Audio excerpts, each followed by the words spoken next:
Vamos a hablar un poco sobre la mediación penal, en específico sobre aquellos casos que pueden ser mediables y aquellos que no.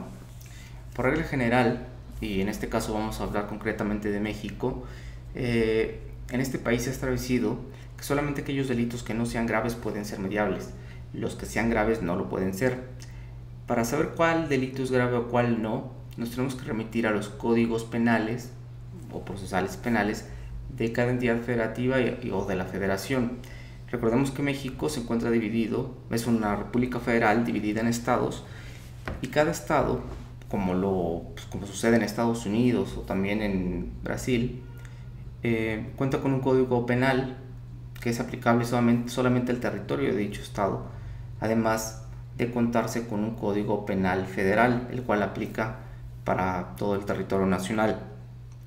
Sin embargo, todos los códigos de los estados, así como el federal, han coincidido que solamente se pueden mediar aquellos delitos que no sean perseguidos de oficio, sino solamente a petición de la parte ofendida, es decir, los no graves para el caso de México.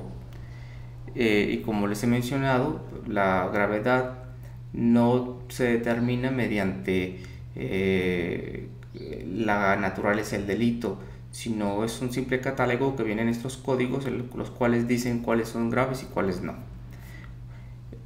Ahora bien, no es tema el decidir el por qué esta clasificación, sino saber o pensar o imaginarnos el por qué algunos delitos pueden ser mediables y otros no. Mi opinión, como dije desde un principio, es que todos deben ser mediables. Todos, inclusive delitos graves como el homicidio. ¿Por qué?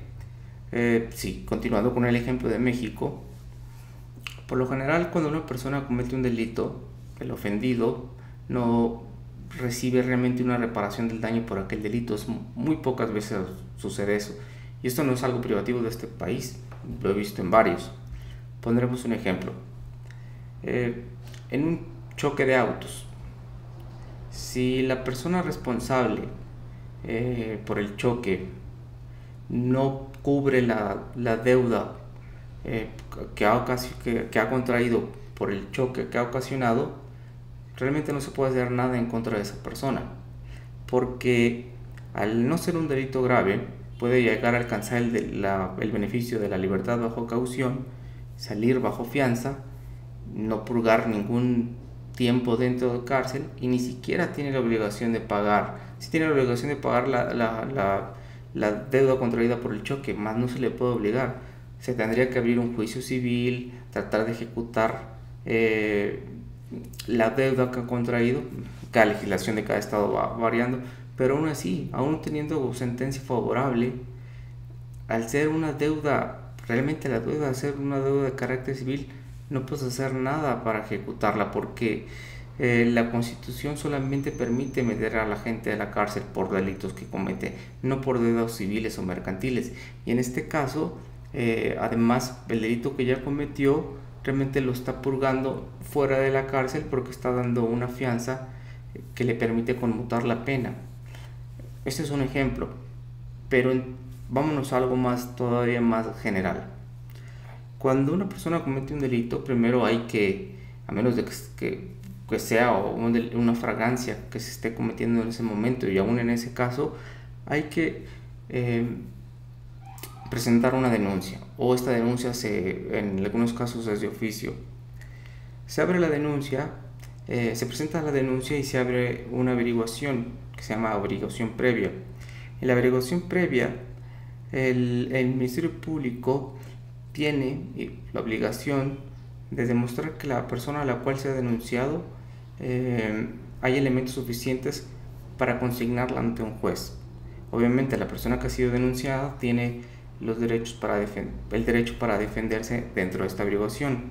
Una averiguación previa puede tardar meses, años, y en ese tiempo la persona ofendida, es decir, contra la que se cometió el delito, no va a estar recibiendo ningún tipo de resarcimiento por el delito cometido en contra de él o de ella. ¿Por qué? Porque la otra persona todavía no ha sido juzgada, apenas está en la averiguación previa.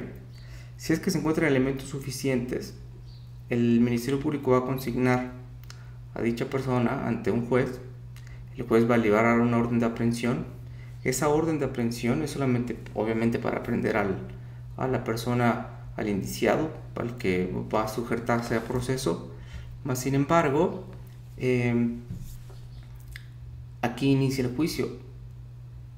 El Ministerio Público ahora debe demostrar que la persona es culpable del delito que se cometió, y obviamente la otra persona tiene derecho a defenderse.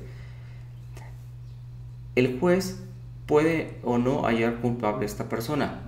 Durante este tiempo, que se llama primera instancia, que es lo que dura el juicio, se puede ir también otra vez meses, años, dictarse sentencia, ya sea favorable o no al ofendido. Cualquiera de los dos puede apelar, se van más años en la apelación y luego existen amparos. En todo este tiempo que un juicio se puede hacer eterno, el ofendido, a la persona contra la que se cometió el delito, no va a recibir nada.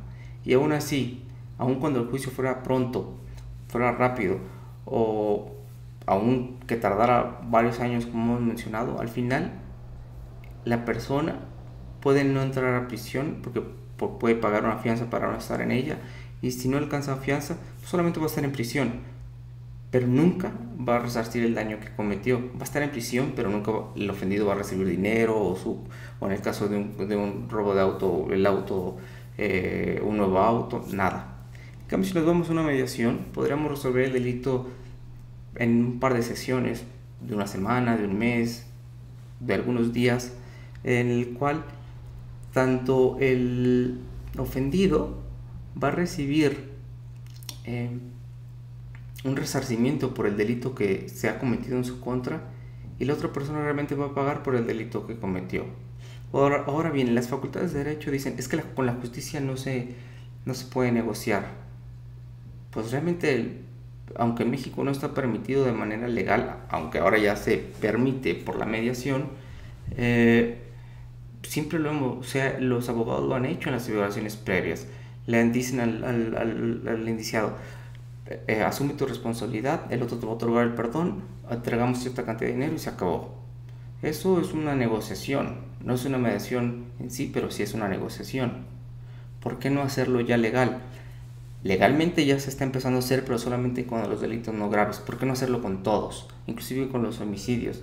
Sí es cierto, el homicidio es un delito tan grave porque priva de la vida a otra persona, pero realmente nos sirve que esa persona que cometió el delito se quede en prisión 50, 40 años o siempre.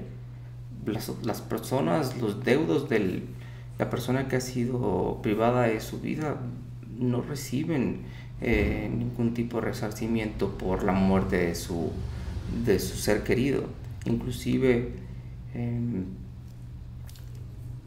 ni siquiera la persona que cometió el delito va a pagar por el funeral de la persona que ha matado, porque aunque el juez lo condene a hacer eso, no lo va a hacer. La persona va a estar en prisión y no lo va a hacer. Nunca lo hace, nunca se ve eso, porque como dijimos, al ser una deuda civil no tiene la obligación de hacerlo. Tiene la obligación de hacerlo, pero no hay manera, si no tiene dinero, de obligarlo a hacerlo. Y si llegara a tenerlo, puede tomar años obligarlo a hacerlo. En cambio, si estuviéramos en una mediación y le decimos, bueno, te conmutamos cárcel con tal de que pagues por el funeral de la persona a la que has matado, más pagues ciertas cantidades de dinero por resarcir el delito que has cometido, y a cambio de esto solamente vas a estar 5 años en prisión. En Estados Unidos se hace, en otros países se hace. ¿Por qué no hacerlo ya, en especial en México, en Argentina, y a través de una audiencia de mediación? Me parece que sí se puede.